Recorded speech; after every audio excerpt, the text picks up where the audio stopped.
an Unspoiled Network podcast. This is Spoil Me, covering Fullmetal Alchemist, Brotherhood. Episode 43, Bite of the Ant. In this episode, a trap is laid for Envy, but it's not the trap that it looks like.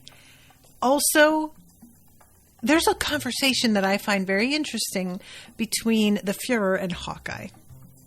Welcome to Spoil Me.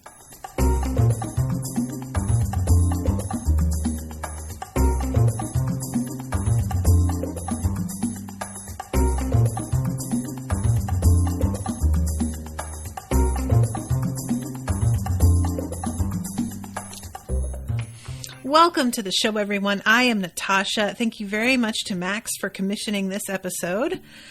So, this is a really surprising little twist that I really liked. I wasn't expecting this at all. It turns out that Zampano is not a traitor. I straight up thought for sure he was, because he just really did seem to fly off the handle in that one other scene, and that just led me to sort of think less of him overall.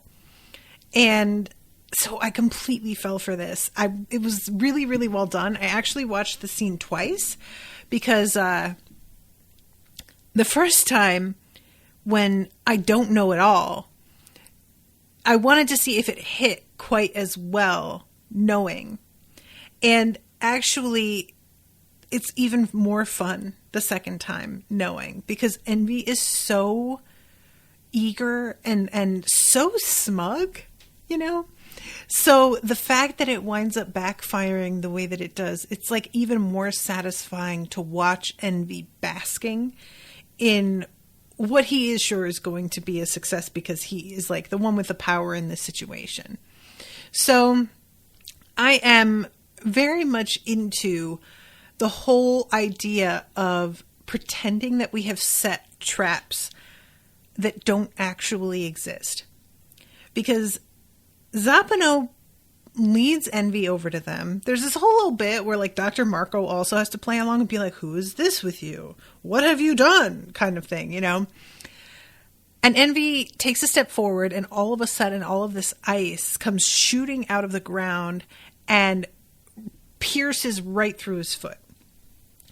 And I genuinely was like, wait, okay, hold on.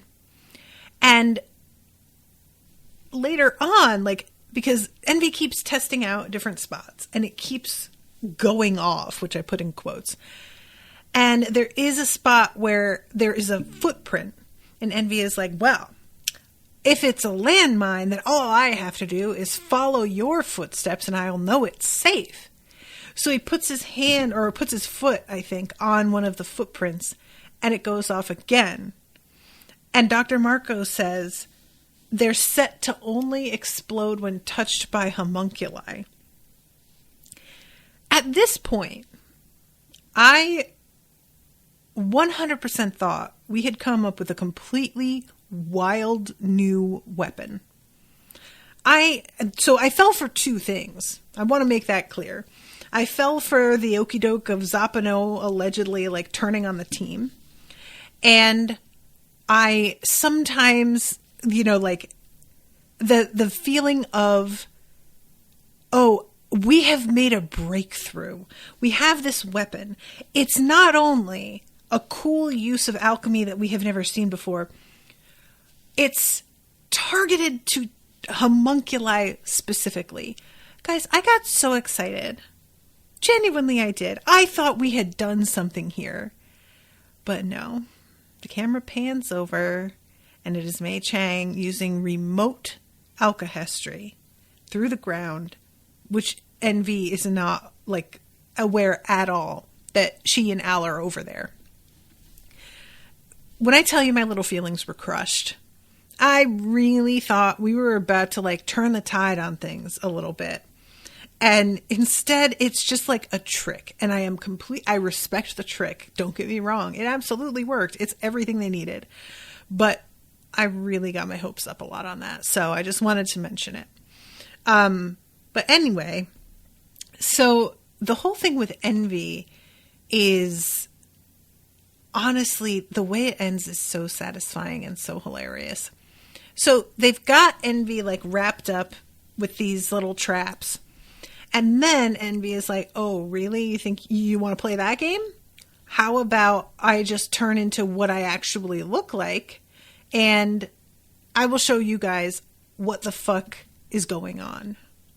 So Envy turns into the giant, green, horrifying monster.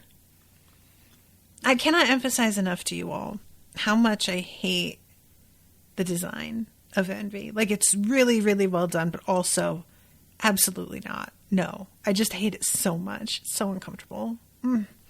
So anyway, I'm not entirely sure if our guys knew how big Envy could get. Because I know that, Al, actually, no, Al wasn't there. It was Ed and, what's his name that went back to Shing? Or did he go back to Shing? What happened to that guy? I just realized that I completely lost track of him. But it's the two of them that are in there with Envy. So I don't really know who else is aware of what Envy can turn into, actually, now that I stop and think about it. But, yeah, it does seem like even if Envy's size took them by surprise, they adapted pretty quickly, and they all start to like use their alchemy. Scar pops in here at one point, jumps on Envy's back and says, "What do you think of this?" He presses a hand to Envy's back and begins to just absolutely wreck Envy with electricity. It looks like electricity. It's alchemy, but I'm calling it that because this is what it looks like. And Envy goes down, and for a moment I really thought, and then his tongue shoots out and wraps around Dr. Marco. It's horrifying. This tongue with all of its faces, like everything about Envy is so grotesque. But then the tongue on top of it. So Envy has him gripped up and flicks him in the face at one point and is like, all right, so you dared this. I'm going to ruin an entire village full of people. And that will be your punishment, is watching me do this and knowing that I wouldn't have done it if it weren't for you pissing me off. And there's a threat of like, I'm going to just go over there and wreak havoc, which Envy could absolutely do in that form. Just run through and fucking trample everybody. But what Envy suggests is, oh, you know what though? We do need some more ingredients back home. We're kind of running low, so maybe I should just bring them to Central. And this is when something interesting happens. Marco is like, first of all, I did not think anybody was still making Philosopher's Stones. What the fuck? And then secondly, Marco says, let my research team go.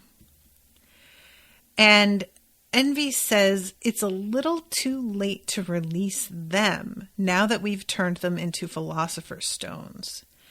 And he looks into Envy's eye, and we see, I think, something like 7 pupils.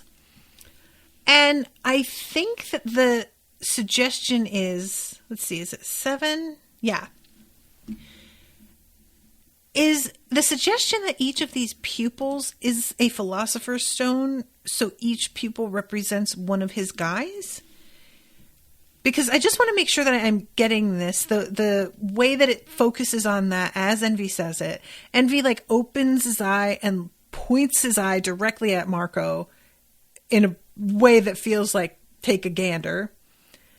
I wasn't really sure if that was like even necessary for there to be more than one Philosopher's Stone inside a homunculi. Like, is it just that they're smaller than average? No, because I don't feel like I've heard that the size of the stone is really the factor here. Oh, sorry. Damien is leaving some comments here. Al was there when they came out with Envy in full beast mode. Oh, okay, right. I forgot Envy was still like in this form. Okay, yeah. Envy was just being creepy and taunting. He only has the one on his tongue. Okay. So I was just, because the way that it focused, and it's been established that Philosopher's Stones can look a bunch of different ways, you know, to the point that there's a dude walking around who is one. But I really, for a moment, thought, is that why Envy is so much bigger? That there needed to be more than one stone because the form needed more to sustain it when it was this size. But nevertheless, okay. So, yeah, Envy then says, I forgot to tell you? Oh, well, doctor, there's no point crying over spilt milk now.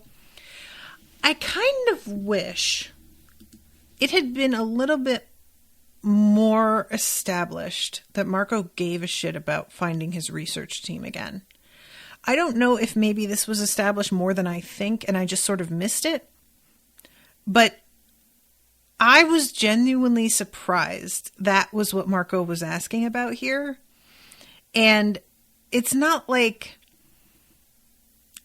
it's not unreasonable for him to want to like rescue people that he worked with and knew. But also, I was surprised that he even assumed they were still alive at all.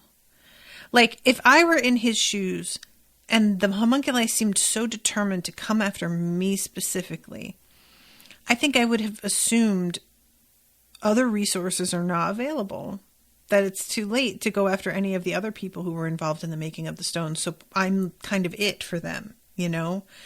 But yeah, I was just like, I mean, and maybe he did expect for them to be gone and was just hoping that they were still alive.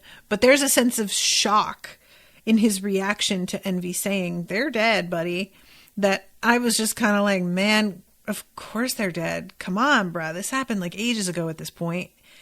Have you even heard from any of these guys? Like, you had to know what was happening and how they would be used and how they kind of want to use you also.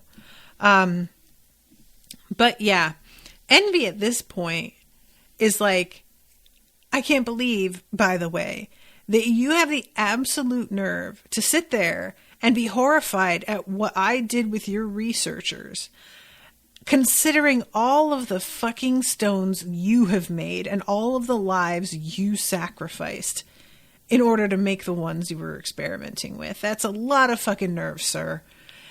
And Marco is agreeing and saying, you're right, as a part of Envy that is shaped like an infant kind of comes to the fore and begins to stretch out and grab Marco's sleeve in a moment that I can't decide if it was particularly creepy or if it was like just kind of goofy. I genuinely can't decide how I feel about it. It was a moment of me going, wait, okay, what's happening? And then once it registered, oh, this is a baby, I was like a little impressed that they just went for it. But I also felt like this just sort of almost feels like a bit of a shock for the sake of shock moment. I don't know. Still not sure how I feel about it. You know, it's the kind of thing where when I say I'm impressed that they went for it, what I mean by that is that whenever I watched The Walking Dead, I was waiting for there to be a zombie baby, one that we actually saw, instead of there just being an implication that a kid was eaten. I wanted there to be like a zombie baby, and they never did it. Now, they may have done it since I stopped watching, but every season I kind of wondered, is this going to be the one? Because they're willing to show a lot of horrific things on that show. And they never did this, and it felt a little bit like, well, look, we will show people being beaten to death with bats. No problem. But there is a limit. And the fact that they drew the line there felt a little bit silly to me. So I kind of like that they're just like, oh, infants are not off limits. We'll save them for very special moments, but we will do it. I appreciate that in a way. But like I said, it just almost felt a little bit like too much. But that's just me. It doesn't really matter. So yeah, this is when he says, Marco says, I know what goes into creating them.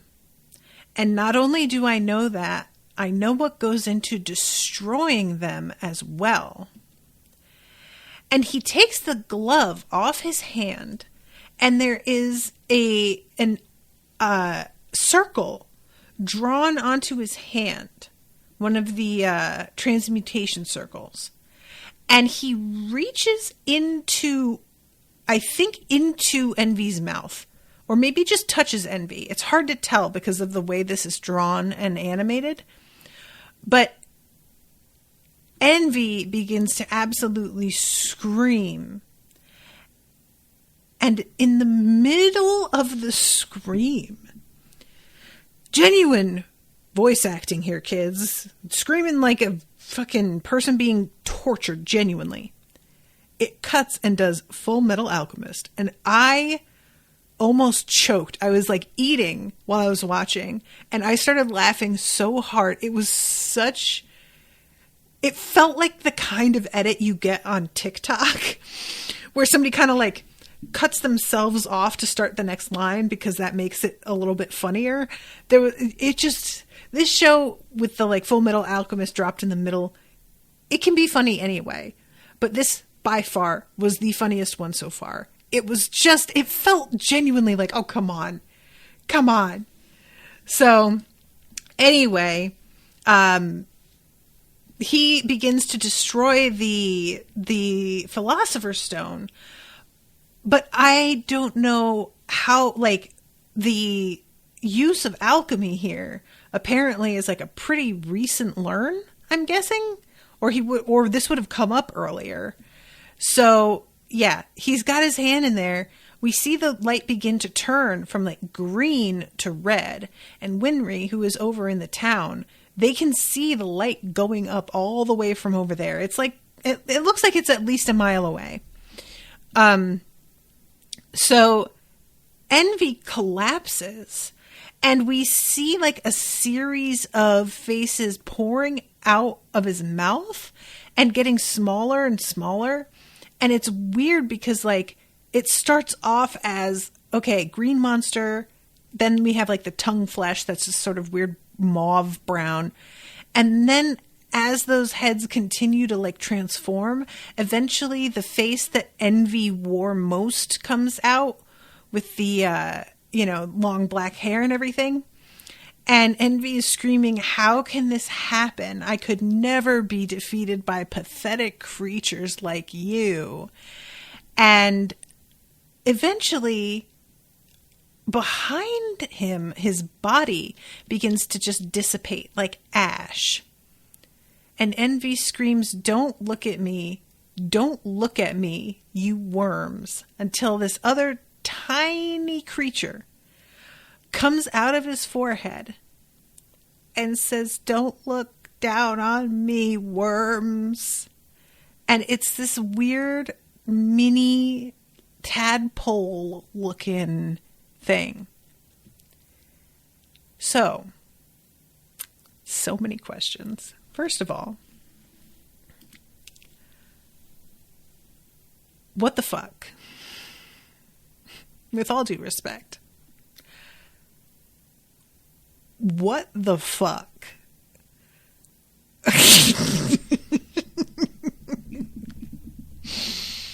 Okay.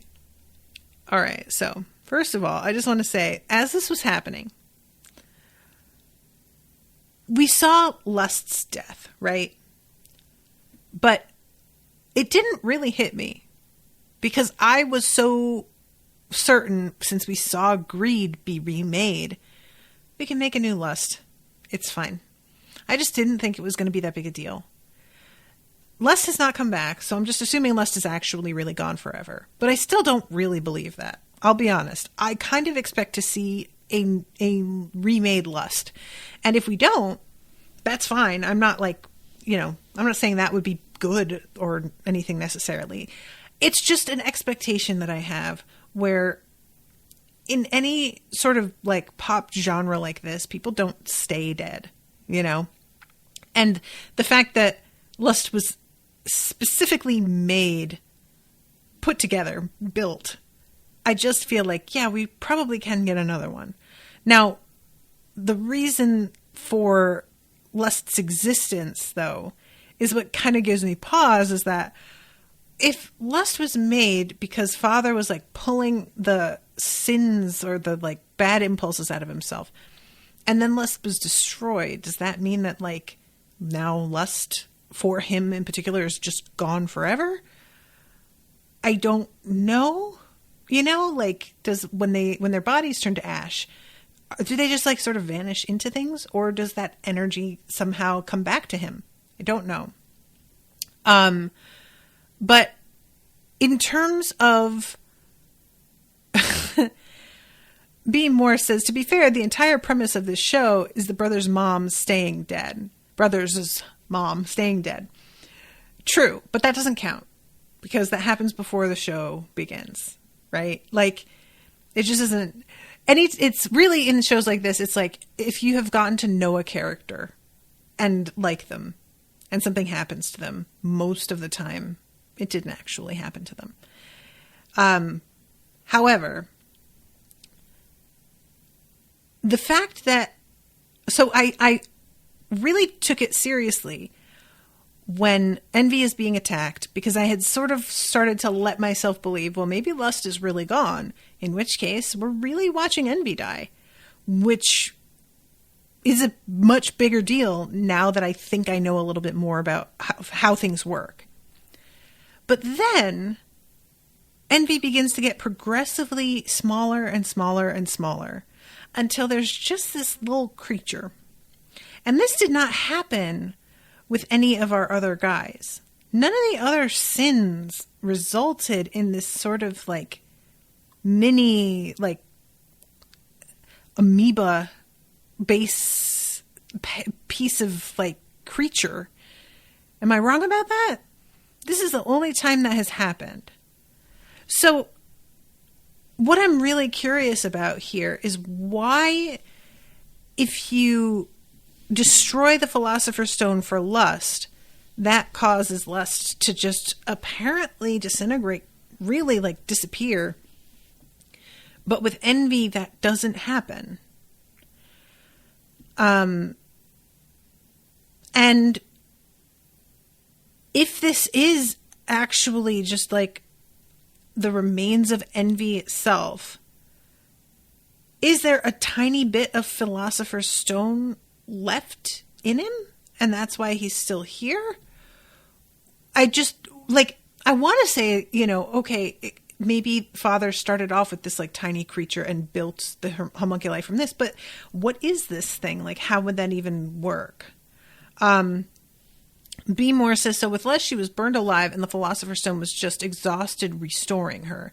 She died beyond what the stone could fix. Here, the stone was attacked directly, so Envy wasn't directly killed. They just lost their power to create their massive body, change, regenerate, etc. Okay. So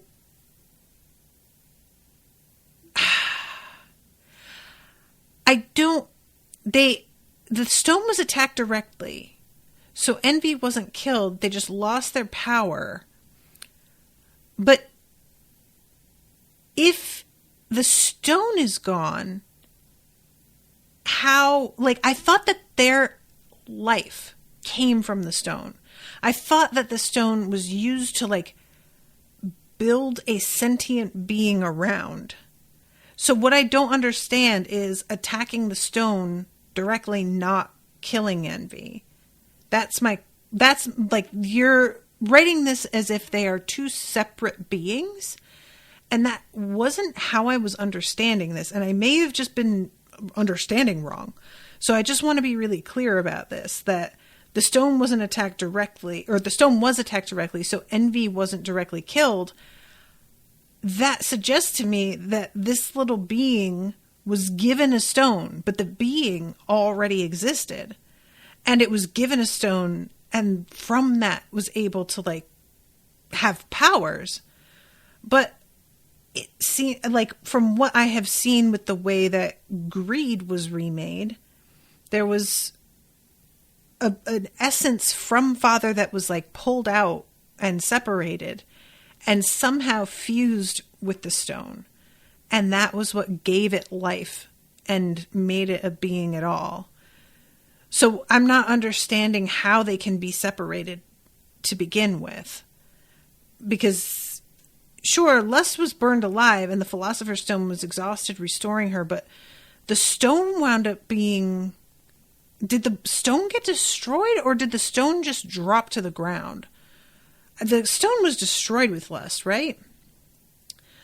B. Moore says, no, I think your understanding is pretty much correct. They're not exactly separate things. It's weird, or just maybe just a bit inconsistent here. This is just the rationalization. Okay.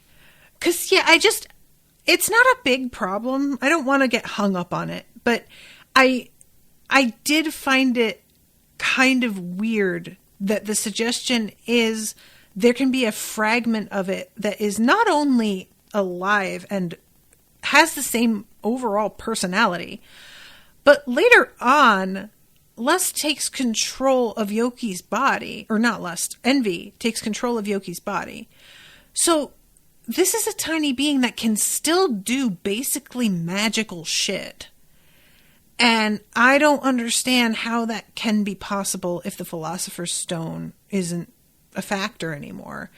That's basically what I'm getting at. Is I was wondering if this indicates there may be a fragment of the stone that's still functioning somehow. But I don't really know. Michael says, it's like in Short Circuit 2 when Johnny Five's battery is damaged and he starts bleeding out. Michael, I don't know anything that you just said. None of those mean anything to me. I'm sure you're right, but I can't speak to that. So yeah, anyway, I just like the fact that Envy is still around and is in this like jar, but we know what he can do if released from the jar. That it's a glass jar, like it could break. And then he just jumps out and jumps on Mei Chang, jumps on whoever, and has like a little puppet. Why does Envy get to do it, but other people haven't been able to do it? That's all I want to know. So it's not a big deal. Like I said, it's fine. And honestly, Envy as this tiny little creature is hilarious. So I'm not mad at it. It's just, it doesn't feel consistent. It doesn't feel like there's a good enough explanation for why anything is left. And I want there to be something that I can hold on to for that explanation.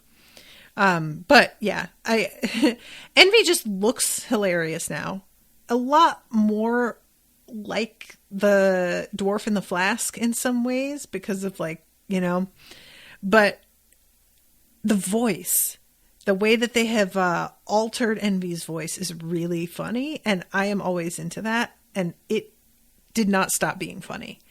So what winds up happening is that the little jar, well, first we have the attack on Yoki, which I mentioned, and Envy is like making Yoki do all of the, practically like making the dude twerk, and is saying, I will make this man, kill himself if you don't do what I tell you. And they all essentially do another round of, you said we were bad actors, but actually we're pretty good at this, because they all just pretend that they don't give a shit. And they are so convincing that Yoki kind of is like mad later, like he believes that may have been a little bit more true than he thought. I don't think it was, because everybody is sort of like, ooh, that was a tough bluff to pull off afterward, like yeah. But Yoki, for reasons that honestly are somewhat his fault to a point, has felt like an outcast this entire time. So that didn't really help the situation. But yeah, it turns out that they were just like, pretending to not give a shit so that Envy would let his guard down, and they go in. Let's see. Damien says, I just consider it that they didn't fully 100% destroy the stone. They just brought Envy down to nearly dead, too weak to even maintain his human-sized body. Okay. That I will accept. And that was what I was kind of wondering, really, is there some function from the stone remaining? And they just, didn't quite get it all. Personally, I am surprised it didn't come up that we could just fry this tiny little remaining fragment of Envy. They treat it, the impression that I get is really it would be kind of shameful to just fuck with this little lump of nothing. It's not a threat anymore.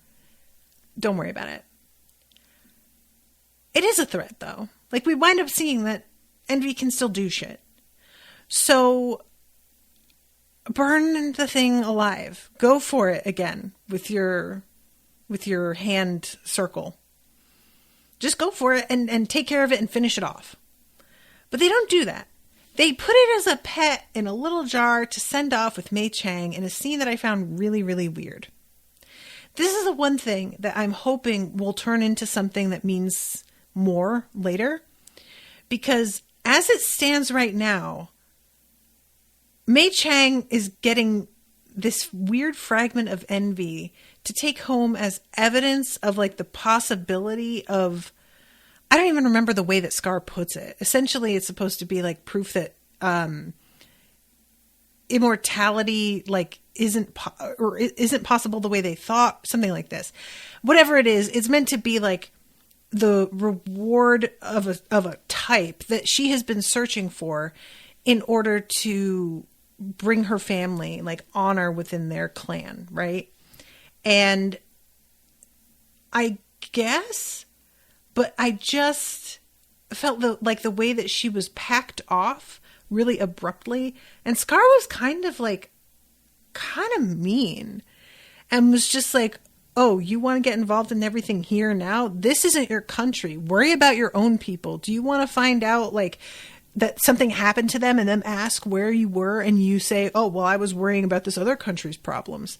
And I was dude, you can relax a little bit. Why are you getting so in her face about it? And the only thing that makes sense for me here is either there is another plan going on there that I don't know about. And this seemed abrupt because it wasn't actually what it looked like. Or the show doesn't want everybody to understand alchemy too soon. And they needed to get rid of somebody who could do it because they want to slow down that whole process. And making Scar be the only one is a way to do that. The only one who can do it that remains with the group. Because we had the moment where Al is trying to learn alchemy from her. And she's just you just have to connect with the great dragon. And he's I don't even know what that means, dude. And she's you have to sense this. And she just sort of points to her head and says, see, it's easy. And he's that is not helpful at all. That isn't scientific. I don't know what you're doing. You're just pointing at your head. So that was actually a pretty fun little bit. But the fact that we have that moment and it's pretty clear that she isn't successful at teaching it. And then she just gets sent away here. It feels like she's been just dismissed in a way that I thought was kind of strange and didn't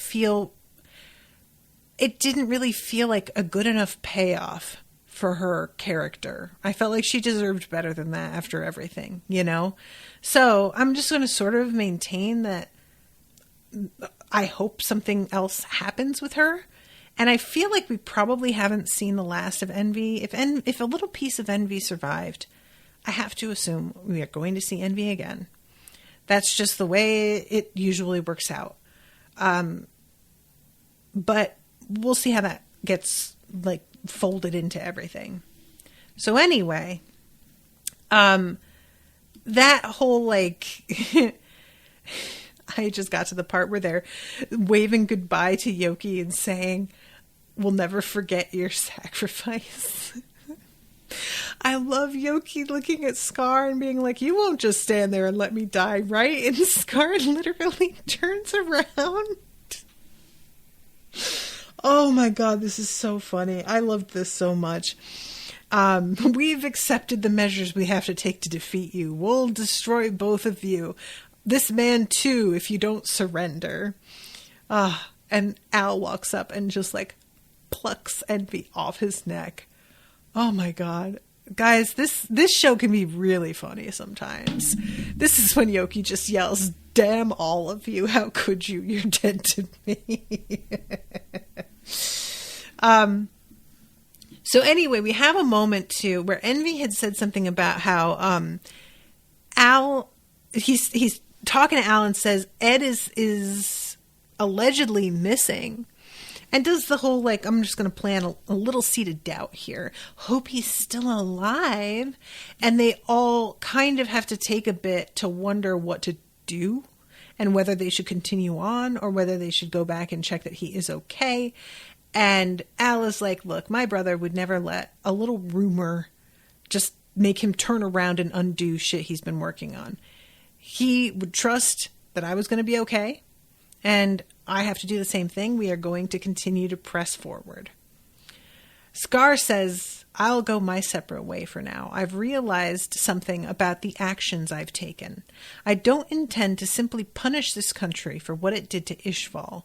I want to change it. And I'll need your help, Marco. The two of us need to set things right."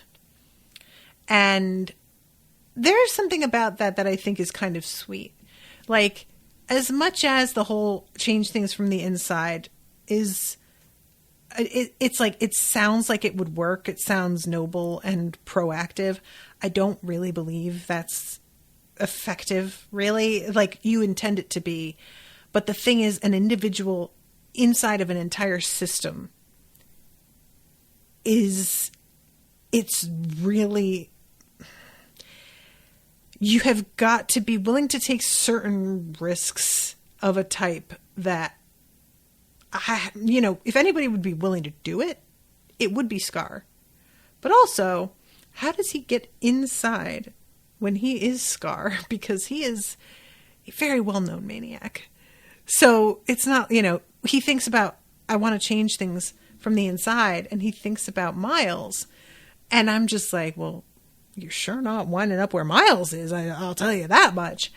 But, who knows? Maybe he can use some transmutation on his own face. So Al says, there's a place that I have been meaning... Oh, no. Yeah. There's a place I've been meaning to check out. It's a town called Lior. I'm not sure, but I've got a feeling the tunnel runs under it. And we wind up at Lior a little bit later. So Mei Chang says goodbye to everybody and takes off. I do really enjoy her being into Al. It's adorable. Then we have this moment where a dude that we have seen before, this is like the town where their teacher lived and where they got in the fight in the sewers with Greed and his gang, right? And the shop that their teacher runs, the like meat locker place, there are two soldiers coming out of them there, and they're talking to each other about the fact that apparently she and her husband are on vacation, and they didn't tell anybody where they were going. And it's like this really unexpected move that they have made that sort of points to the fact maybe these two had an idea that there was something going on. And they say, well, we had better report this back to Fuhrer Bradley.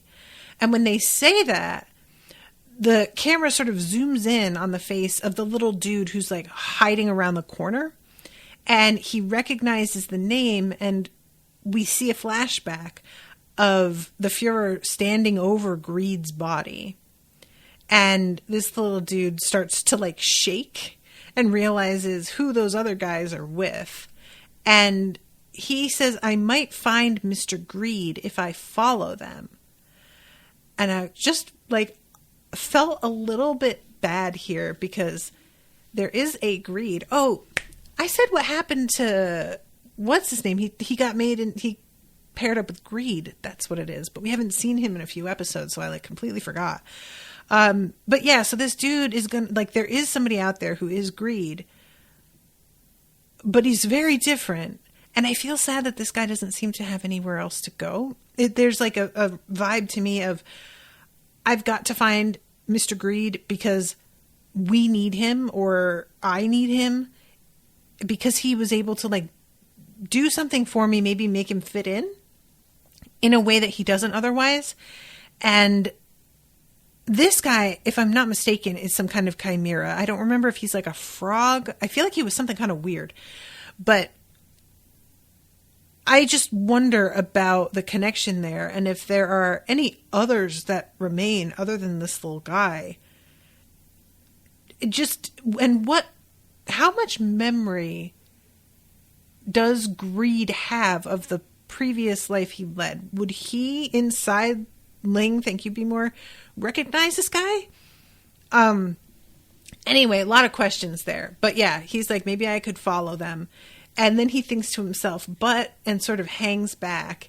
And we see these two dudes get in the car and drive away. And he is like clinging to the underside of the vehicle. In a very like kind of creepy moment, actually, because he's got this ragged cloak on. So, I don't know, he just looks sort of spooky. And then we cut to inside Central. And General Armstrong is standing in front of Major Armstrong. And Major Armstrong is saying, hey, can you move your foot, though? And she says, you will address me as General, and gets like in his face.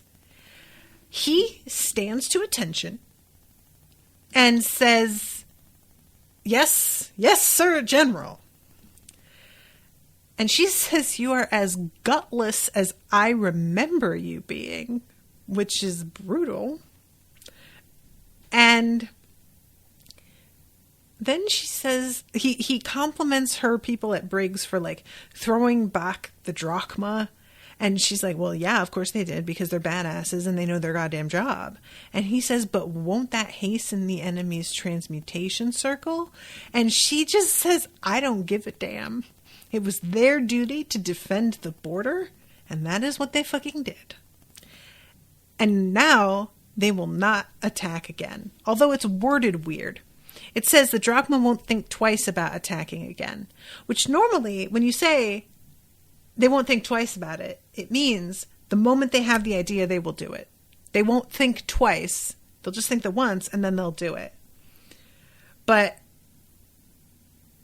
when you want them to be like, oh, we're not gonna, what you say is they'll think twice before they attack. You know, like, I thought it was a good idea initially, I'm reconsidering. So just one of those moments that for a second I thought she meant, oh, they're definitely coming back. They are attacking again. And I was like, really? Why would they do that? Like, the guy who was fully in charge has what looks like a boulder land on him. And I'm realizing I kind of like skipped over that because that's the cold open. And I think the reason that I skipped it was because it's such a short battle that it didn't really make that much of an impression on me. Beyond the fact that the guy on Drachma's side is yelling for Kimberly and genuinely surprised that there's no like insiders that have set things up for him. There is no reason for this guy to believe Kimberly. I really wish that we had a little bit more for that. Because otherwise, just going to like the guy on the other side and being like, attack now, it just doesn't, I don't buy it. I'll just say that. I just don't buy it. It's fine. It doesn't really matter. But the moment of him just being like, he's betrayed us. Fucking of course he has. And if you didn't think he would, you are a fucking moron who deserved to die. I'm sorry. So everybody, like, from the drachma side seems to get completely mown down. And then we see Kimberly, like, standing amongst the bodies, smiling to himself and saying, the circle is carved. So, yeah, it worked. What he was trying to do did work. But, yeah, we go with Armstrong. She's saying, now they know our country is not one to be meddled with. And then Major Armstrong does something I cannot forgive. And he says, oh my, you've only grown more ferocious. How will you ever find a husband if you continue to...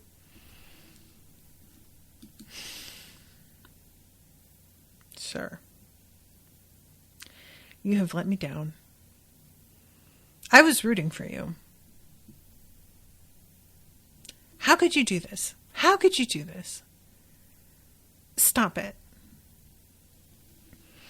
Oh, man. It's one of those things that's so funny, too, because the idea that fierce women, that men, like, avoid them, it's just so untrue. That's not to say that women who aren't fierce don't get attention from men. I'm just saying that being aggressive has never, not once, in my entire life, been cited to me as a drawback of my personality. There have been plenty of other things, but that has never been one of them.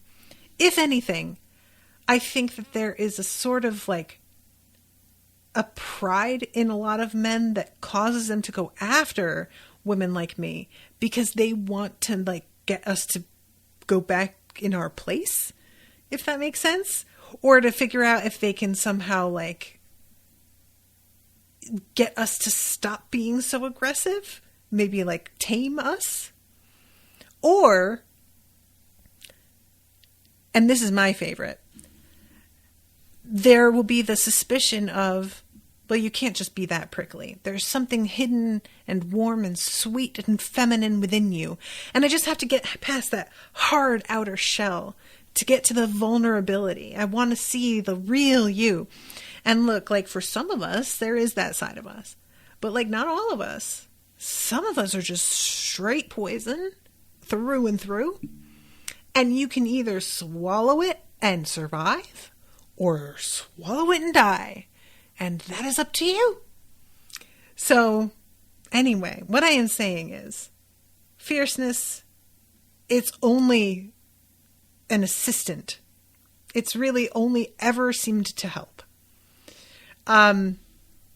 Let's see. Damien says, I suspect that's a Japanese sensibility issue. Michael says, you would find the wheel of time so aggravating. Do you know what, Michael? That's really funny because somebody messaged me. I feel so bad. Somebody messaged me on my Facebook page, and Facebook, so their page thing is, the functionality does not work anymore. So I saw their message and I tried to reply and the fucking keyboard just disappeared. But anyway, they were asking me if I would cover that. And I have heard that general kind of like prediction from people that I would be frustrated by it. And there's a part of me that kind of wants to cover it because of that. But I would absolutely be the spoiled one. I would want to read ahead and see. And I don't know. We'll see. B. Moore says, to be fair, the Armstrong family is very big on doing things and passing things down for generations. So making new generations is a bit of a family expectation. Damien says this too. I can imagine Alex gets it as much from his parents as she does. Probably why she bolted to the north. Okay. I don't dislike that. That's fine.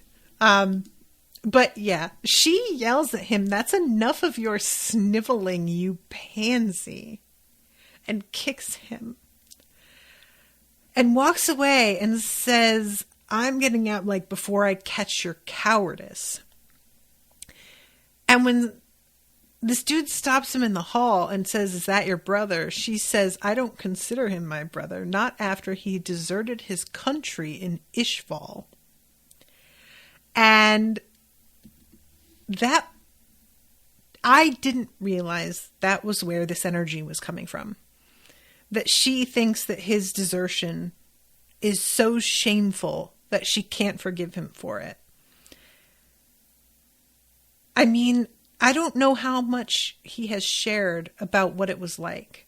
I don't know how much she would be open to hearing what it was like, to be perfectly honest. It's the kind of thing that I would have just liked to see the effort that they each made to get to the bottom of the situation and find out what happened, just out of pure curiosity.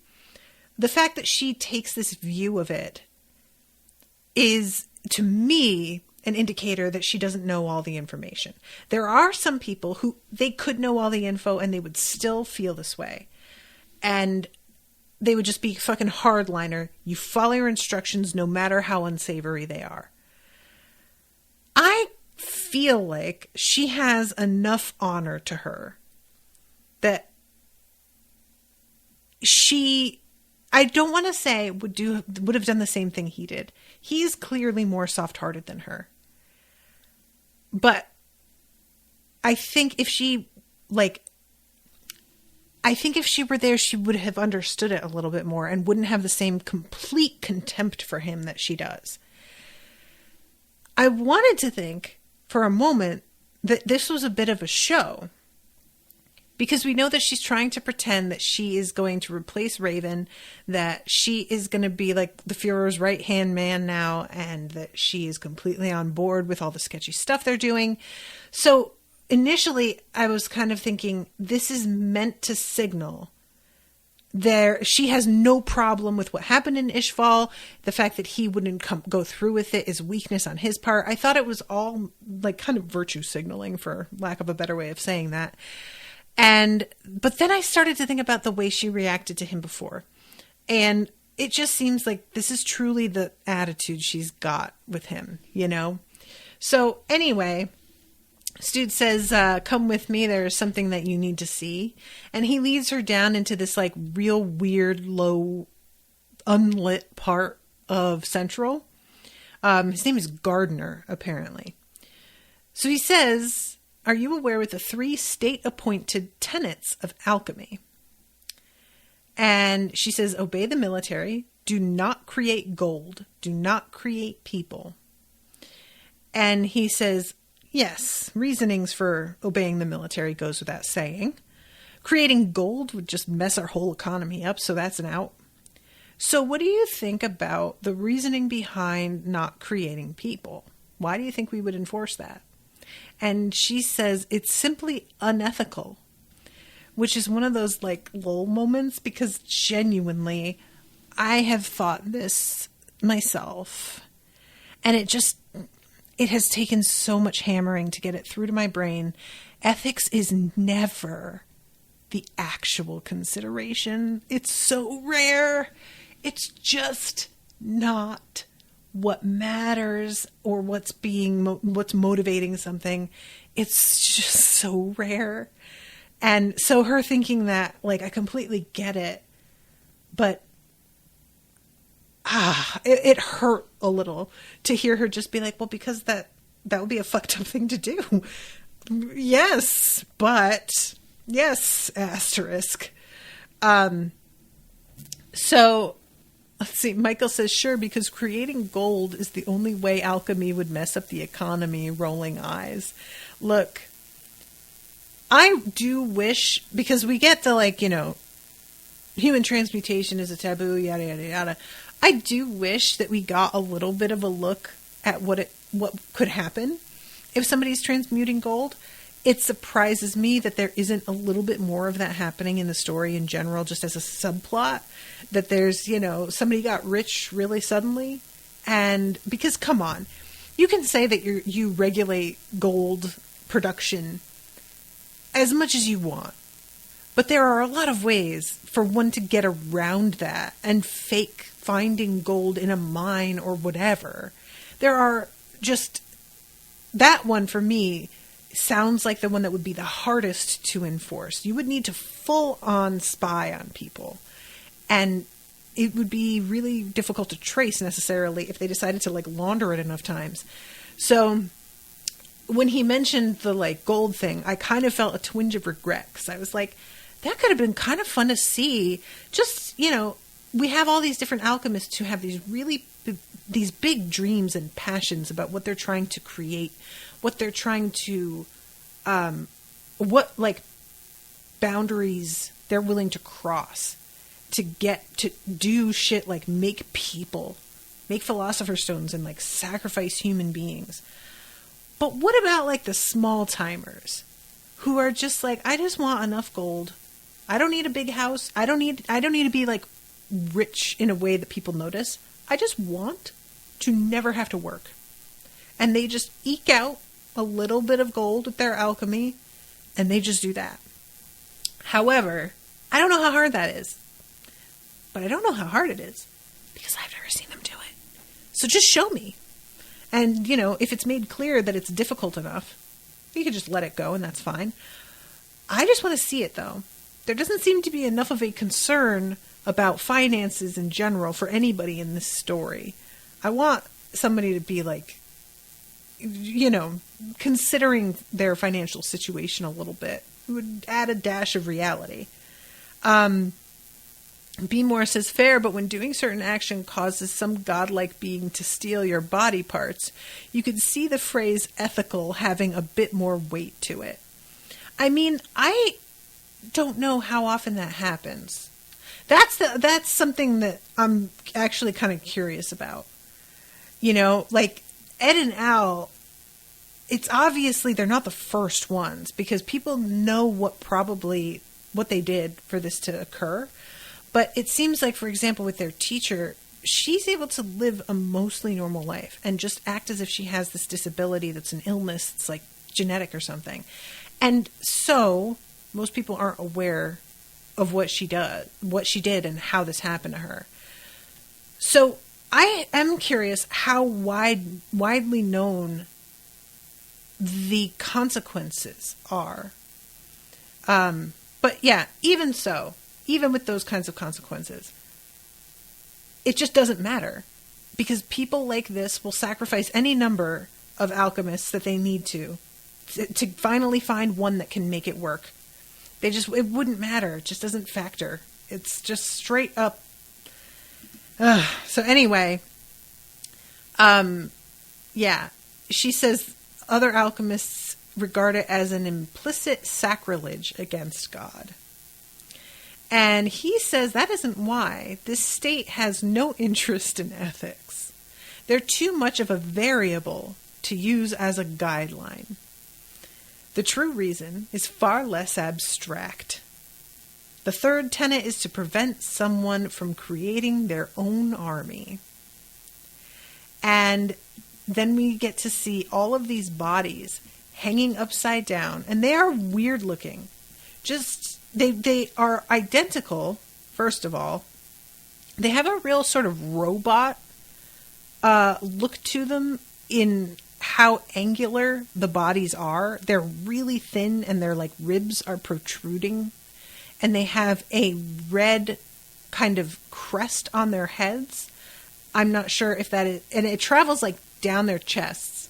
So I have to assume that they connect to like a philosopher's stone or something. But whatever the case, they have a very, very distinct look. And they are super, super creepy.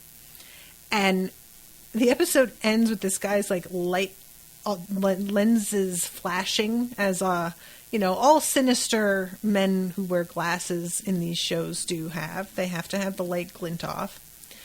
And then we have a little scene mid-credits where Al is with everybody at the town where his father is, and Rose is like talking to him about whether or not Ed is there. I really miss him. There's a moment where Al looks over at Winry and is like, your face did something kind of funny there, Winry. And it's clear he's trying to be like, you miss Ed too, don't you? And I can tell. But apparently, unsurprisingly, Hohenheim has never, ever mentioned his kids to this woman. So she doesn't know they're related. So they're just chilling, talking. And then his father comes out and he's carrying this pot and talking about how I was finally able to get this cleaned out. If you've got anything else, he's still here, like, trying to help out. And I love Winry and Al turning and being like, wait, what? At the same time. Because they were both fighting over the fact that he was making fun of her for being in love with Ed. So they all sort of, like, look at each other and crouch and gasp. And then, very abruptly, Hohenheim just pulls his little kerchief off his head and walks away. It was very rude. He basically is like, let me help you with anything else you need. Oh, my son's here, fuck this. And just leaves. What the hell, man? I am desperate for a conversation between the two of them. Having a convo with Ed is one thing. Ed is angry. Ed is going to come out swinging. Ed is not going to be receptive to anything you say. He has his thoughts, and those are his thoughts, and that's it. I feel like a conversation with Al is going to go very differently. And I want to see it. I just want to see it. That's all there is to it. So anyway, yeah, that is the post-credits scene. Thank you again, Max, for sending me information about which episodes have those scenes. But I didn't think, Al mentioned I would like to go back to Lior, but I didn't think that we were just going to jump to them already being there. And I'm really curious how this is going to go down. And Hohenheim, when we saw him, like, choosing the destination, so we saw him on that cliff face, and he, like, taps his body and summons some weird blood clot souls, I guess, and sends them out to do something. And I don't even recall what it is he has them go do. I don't know if we knew. I think that's not actually specified. He just does a thing, and we don't get to really hear what it is. But it felt like he came to Lior with this purpose of going down and seeing what was going on in the tunnels. And the fact that he is still here and just kind of buddying it up with somebody, it feels like either he thinks that things are under control for the time being, or it's supposed to be that he has, like, grown to have feelings for this woman, Rose. Which, based on, like, the little that we know of his wife, she seemed very, like, mild and good-humored, and Rose seems like a similar type. So I guess I could see that. But, it's either that or he's just chilling here for another reason, like something else that we don't know yet, because he has that one confrontation with Pride in the tunnel, and he bails out of there, and he is aware of that portion of the plan. So now what? Why is he still here? Anyway, all right, I better wrap up. But thank you again very much, Max, for commissioning this episode. Thank you to all you guys in the chat. Appreciate you all. And until next time, toodaloo, motherfuckers.